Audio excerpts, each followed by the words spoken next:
Now, a couple of people have already asked me about what this is like for line work. So what I thought I would do is I would take this opportunity to try it out. I've got myself some fake skin, and I'm going to bust out a couple of different needles, like mainly liners. And we're going to go from, 3 liners up to the biggest liner I've got. And we will see what they are like to work with. So hopefully it will give you a bit of an idea of what it's like for lining with this. Alright then, so like I said, this is my first time using this, so I'm just going to bang some process butter on there. It's whatever, in case you want to know, it's just whatever it is to hand. I don't really care about process butters, it's just to lubricate the skin. So the first needle we're going to go for is going to be the Revo 3 round liner. I usually run these around about 8 volts for line work. And like I said, I'm just going to do like a little line just so we can see what it's like. And now they know what this practice skin is like as well. And then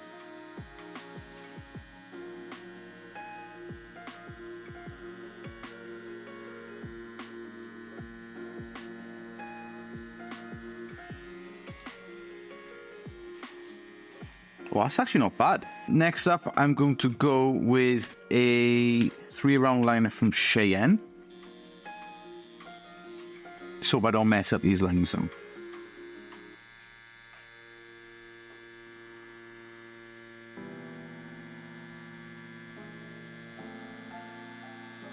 Now we're going to go with a 5 traditional liner from Tatso to see how that one goes. Now I'm running all of these at the same voltage. So yeah, let's see what this is like.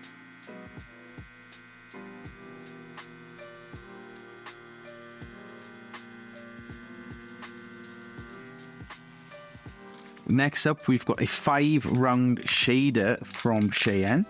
I gotta admit, this practice skin seems really okay to use so far. We're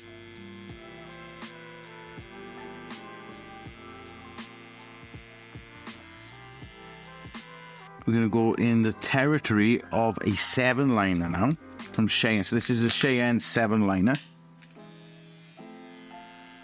See how this goes.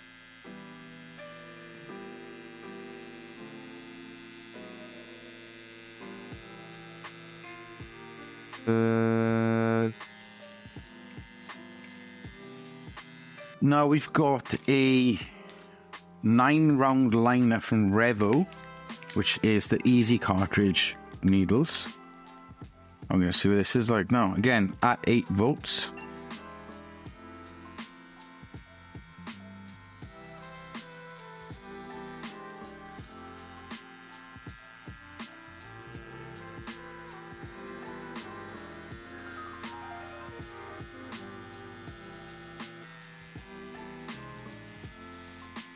For a 9 round liner now with Tatso.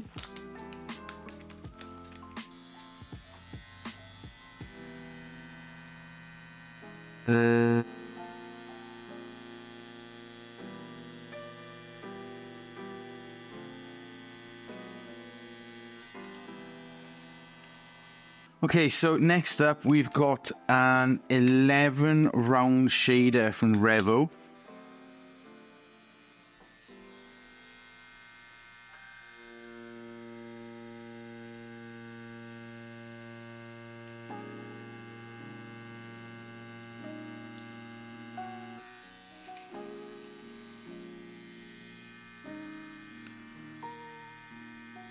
It's not too bad, actually. So now we're going to go for the open liner, double XL from Cheyenne.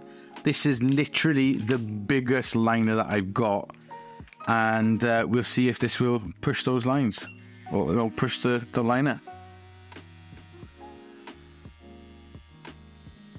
Give this his own little separate area. Okay, let's have a batch.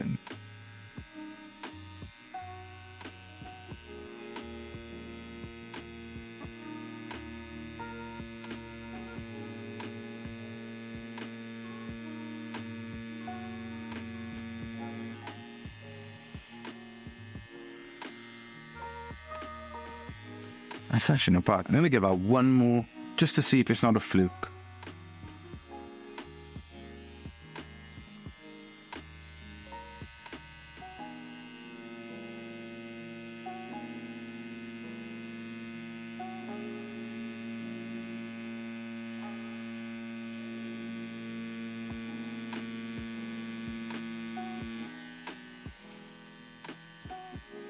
Alright, so we've got the 3-round liner, which is the Revo, the 3-round liner, which is Cheyenne, 5-round liner, which is Tatso, which is the traditional liner, 5-round shader from Cheyenne, 7-round liner from Cheyenne, 9-round liner from Revo, a 9-round liner from Tatso. That is the 11-round shader from Revo, and this is the XXL liner from Cheyenne.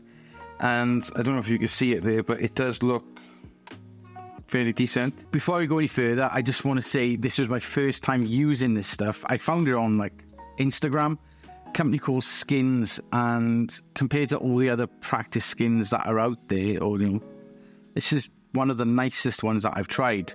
It's not like fully solid latex, it's got a bit of a softness to it, and it's easier for the needles to get the ink in. It's probably, when it comes to rubber, it's probably the closest you'll get to the feeling of tattooing properly, let's say, because it's not as thick and as dense, which allowed me to be able to do this test properly. So just looking at it at a quick glance, every single one of those liners and even the round shaders that I used, it managed to get it in tidy. Now the only thing I will say is, so the 3-round liner from Revo, that's gone in lovely. The 3-round liner from Cheyenne, gone in lovely. The 5-round liner from Tatso, the traditional one, that's gone in really nice.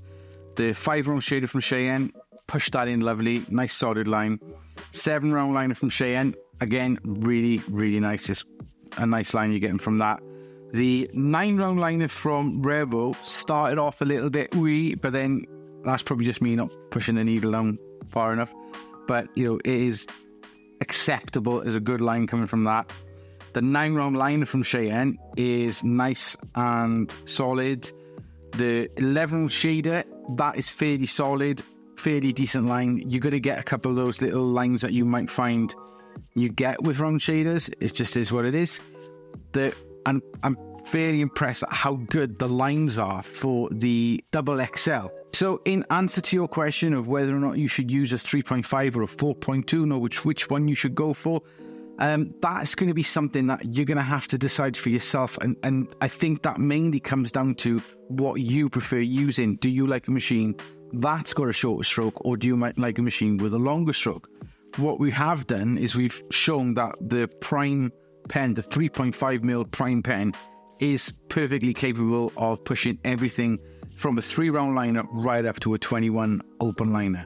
So it's able to do it. It's mostly just going to be a case of what you prefer, really. So I hope this has been a little bit of a help. I was going to write in the comments, but I thought this would be a much better way to kind of discuss it with you. Try it out with different needles, because I wanted to know myself like what it's good with. So yeah, hopefully I've answered it for you, or you've got a better idea of which one you should go for. Like I said, for me, 3.5 all the way. Every now and then, I will have a 4.2 or 4mm, mostly 4mm. I think 4.2, the problem I find with 4.2mm strokes, 4.5, 5mm strokes is a lot of cartridges, the membrane tension, or the membrane itself, it's only designed for a maximum of a 4mm stroke. So the problem you might have is when you're using, let's say, a 4.5 or 4.2 or 5mm stroke machine, you're going to be more inclined to rip the membrane, especially if you're lining with a lot of needle hang coming out. I've experienced that in the past where I've used a 4.5 and it's ripped membranes, and as soon as I've dropped it down to a 4 or 3.5, it has been fine. Because we also have to remember, when cartridges first came out, we were using 4.5 cartridge specific machines, or 5mm. It's only in recent times, or recent years really, that we're using the 5mm stroke with cartridges, called cartridge specific machines, and I don't think they've made the adjustments with the membrane for the longer stroke. So it's still that tolerance for 2.5 up to 4 mil. So yeah, I'm gonna have to go because I will keep rambling on, but I hope this has give you a little bit of information or a bit of insight and helped you, or is going to help you make your decision in regards to which machine you want to buy. And for anyone else that's taken the time to watch this, I hope this has been informative for you and you get something from this video. And if you would like me to make more videos like this, let me know and pop them down in the comments, and I will get on it whenever I can. Take it easy.